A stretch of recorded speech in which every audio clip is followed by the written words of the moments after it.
Shalom, Brohim Habaim. Selamat datang di Yuteo Channel.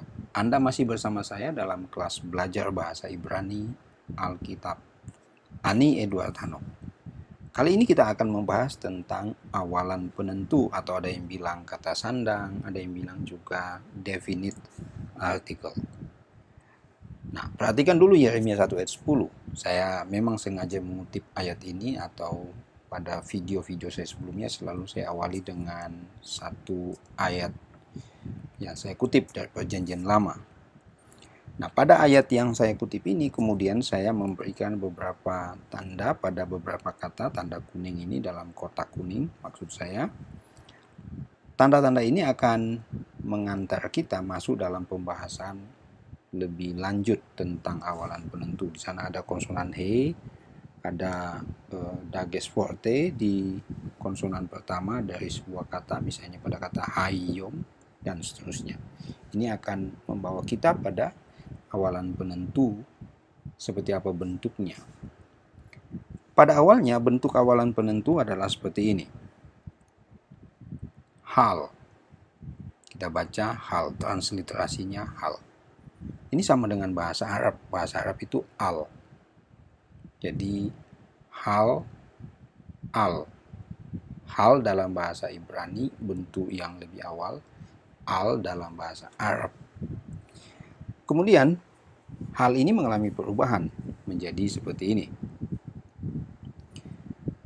Dan di sini kita bisa lihat bahwa lamet itu tidak lagi muncul, melainkan digantikan oleh dages forte. Jadi konsonan he, kemudian vokal patah, vokal pendek, dan dages forte. Ini sebagai kompensasi dari tidak munculnya konsonan lamet. Artinya, bentuk awalan penentu yang mengalami perubahan ini konsonan he, patah, dan juga dages forte menandakan bahwa bentuk ini adalah satu-satunya bentuk awalan penentu dalam bahasa Ibrani yang disebut dengan definite article. Nanti kita akan lihat fungsinya supaya kita mengerti definite article, awalan penentu atau kata sandang tertentu itu apa.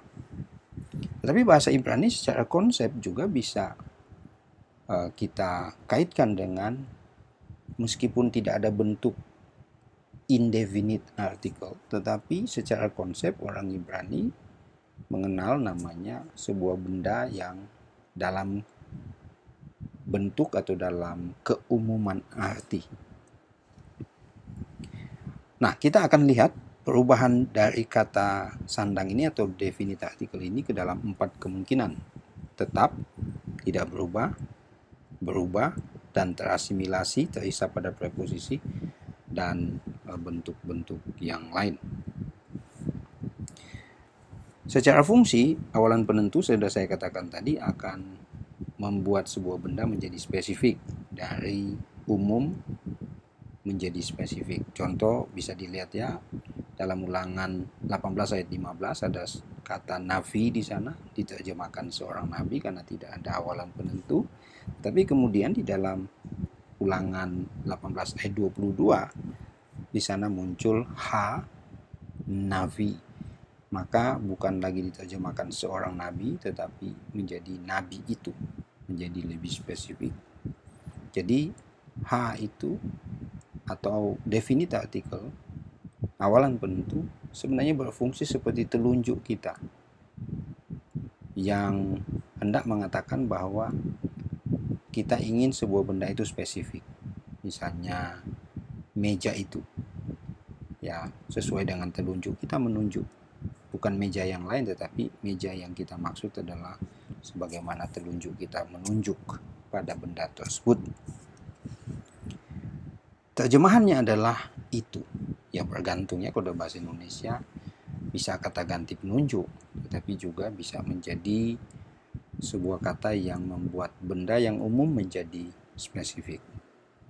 Sekarang kita lihat bagaimana bentuk awalan penentu itu yang berada pada bentuk yang tetap, tidak mengalami perubahan. Kenapa tidak mengalami perubahan? Karena konsonan pertama dari kata yang dirangkai dengannya adalah konsonan yang dapat menerima dages forte. Nah, perhatikan teks berikut ini, Ulangan 18 ayat 16. Ada 3 kata yang saya berikan warna kuning di sana, dan 3 kata ini kemudian akan muncul. Yang pertama itu tidak mengalami perubahan. Awalan penentu seperti biasa. Kemudian pada konsonan pertama, pada kata kahal itu muncul dages forte, karena memang kof itu menerima dages forte. Kemudian yang kedua itu juga ada awalan penentu, lalu pada kata gedola itu juga pada gimel menerima namanya dages forte, tapi sekaligus adalah dages lene, intensif. Jadi dibaca hag gedola, di atas dibaca hak kahal. Hak kahal. Dan yang ketiga itu pada kata hazot. Jadi pada kata hazot itu sayin itu menerima dages forte, karena memang sayin menerima atau konsonan yang lasi menerima dages forte. Yang kedua, kemungkinan kedua adalah kemungkinan bagaimana awalan penentu mengalami perubahan. Yang dimaksud di sini adalah perubahan terjadi karena konsonan pertama dari kata yang dirangkai dengannya adalah konsonan gutural. Konsonan gutural itu termasuk konsonan res ya. Jadi ada 4 konsonan gutural. Pada link di atas sudah saya sebutkan, dia nanti bisa dicek lagi pada video sebelumnya. Dan lihat ayat berikut ini, saya memberikan contoh dari Ulangan 18 ayat 5. Ada ya sebenarnya 2 kata di atas itu sama saja, dan 2 kata di bawah itu berbeda ya. Pada kata haetz, kemudian he arim dan ele. Ini 3 kata yang akan kita jadikan contoh bagaimana kemudian awalan penentu ini mengalami perubahan. Kita lihat dulu 2 kata di atas, yang pertama ya, kemudian kita lihat berikutnya adalah 2 kata yang terakhir. Pada 2 kata yang pertama di atas sebenarnya tidak ada perubahan. Kata itu dimulai dengan konsonan ayin ya, konsonan ayin. Nah, konsonan ayin yang tentu ketika dia menjadi awal, kan konsonan gutural itu tidak menerima dages forte. Kompensasinya adalah dia akan memaksa dages forte tidak muncul pada konsonan tersebut, tetapi akan memaksa pata itu diperpanjang menjadi kamets. Maka muncullah haetz ya. Tadinya mesti patah, tetapi di sini menjadi kamets. Jadi 2 kata di atas sama. Kemudian yang di bawah pada kata kedua he arim. Nah, muncul perbedaan juga. Walaupun pada kata arim itu, ini dari kata ir ya, ini adalah kota-kota, sedangkan ir itu kota, ini bentuk jamak. Nah, pada kata arim di bawah ayin itu ada vokal kamets, tetapi pada kata ini atau di bawah ayin itu tidak menerima aksen. Jadi a di sana tidak ditekankan ya, bunyi he a bukan, tetapi jadi he arim. Jadi ayin dengan kamets tidak mengalami penekanan, sehingga memungkinkan bukan kamets pada awalan penentu pada bagian pertama, tetapi menjadi segol. Jadi kalau ada ayin yang memulai sebuah kata kemudian tidak ada aksen di sana, justru aksen berada di bagian terakhir, suku kata terakhir, maka awalan penentu itu akan berubah dari kamets menjadi segol. Dan yang ketiga kita lihat pada kata hele. Di sana sama dengan yang pertama, karena konsonan guttural yang tidak menerima dages forte, kemudian kompensasinya adalah vokal di bawah kata sandang atau awalan penentu diperpanjang menjadi kamets. Yang berikut, kemungkinan berikut adalah terasimilasi dalam preposisi. Perhatikan baik-baik, preposisi menyingkirkan konsonan he dengan tetap mempertahankan vokal patah dan dages forte pada konsonan berikutnya. Perhatikan berikut ini, kita kutip contoh dari ulangan 19 ayat 5. Jadi ada juga 3 kata yang muncul di sana, ada 2 kata karena nyaris sama juga ya, preposisi bet di situ dan preposisi le, ya, be dan le atau lamet ya. Nah, kita lihat pada contoh pertama itu adalah preposisi be. Nanti preposisi kita akan pelajari ya. Kemudian pada contoh pertama ini kita buat rumusnya begini, menjadi be plus h dengan dages forte sama dengan ba ya ar. Ya, be plus h plus kata ya ar menjadi ba ya ar. Nah, lihat di ba ya ar di hasilnya itu bet dengan patah dan pada yod itu ada dages forte. Jadi harusnya behayar, tetapi dibuat menjadi singkat menjadi bayar.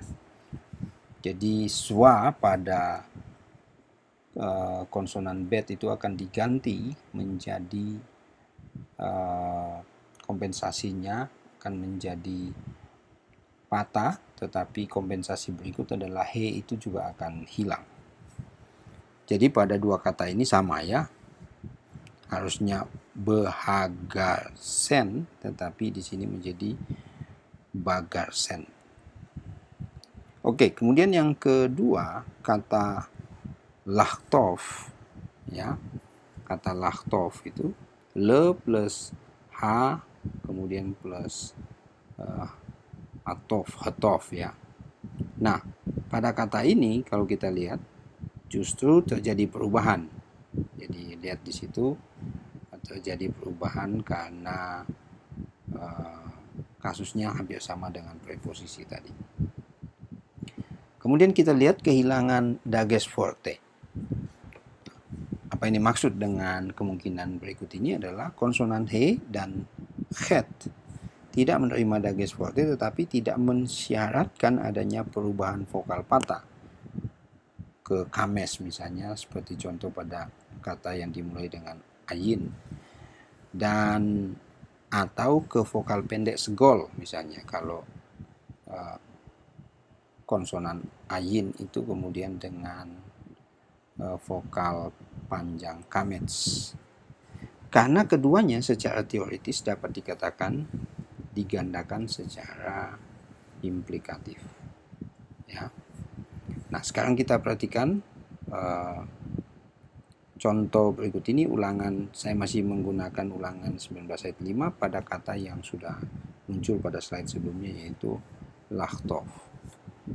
Nah, pada kata ini kalau kita lihat, kata lachtov ini, le plus h plus etov, kemudian di sana hanya itu hilang, dages forte juga hilang, dan dages forte itu hilang tanpa ada kompensasi apapun karena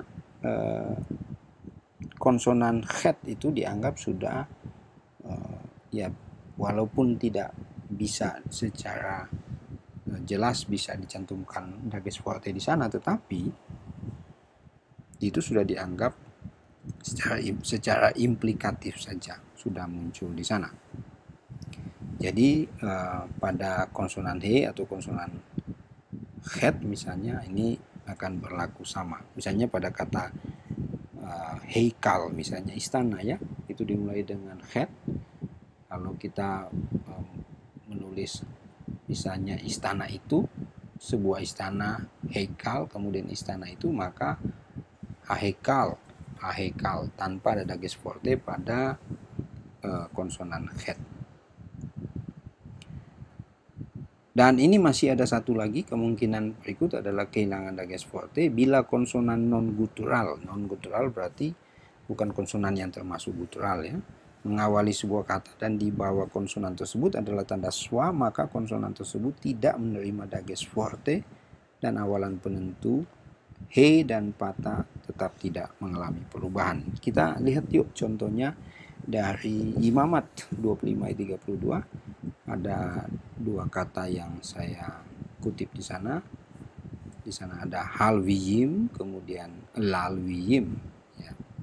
Pada kata pertama halwiyim, kemudian pada kata kedua lalwiyim ini. Nah, pada kata halwiyim ada rumusnya menjadi h plus le, ya, lewiyim sebenarnya ya, lewiyim di situ. Nah, karena konsonan non guttural ini menerima schwa, maka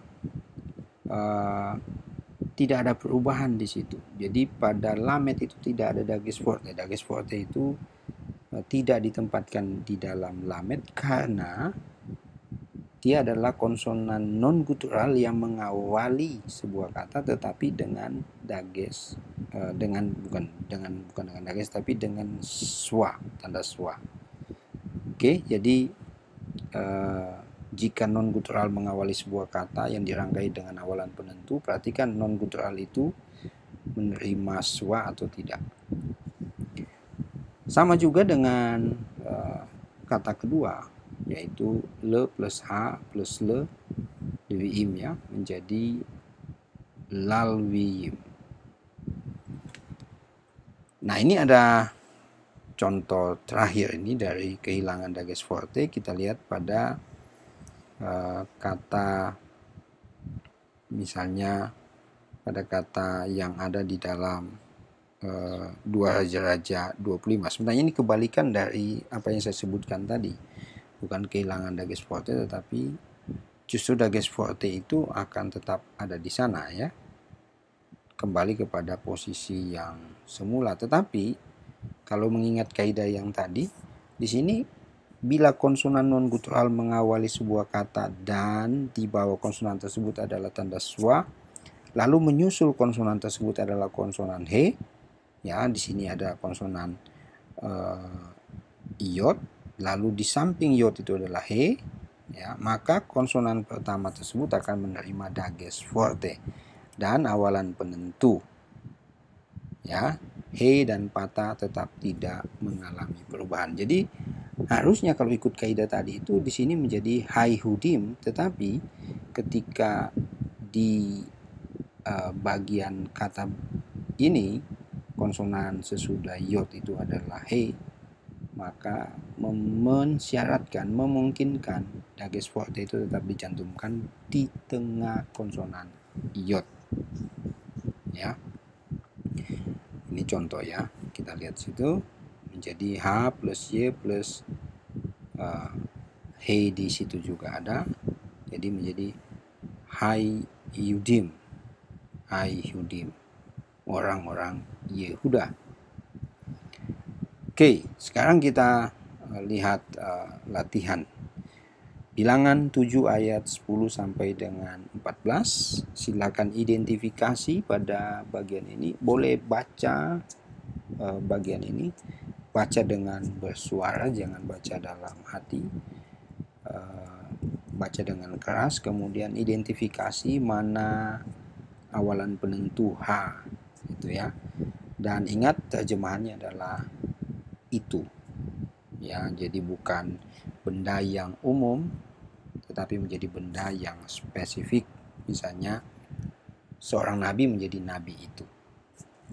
Oke, beda hal misalnya ketika dikatakan Adam tidak perlu dikasih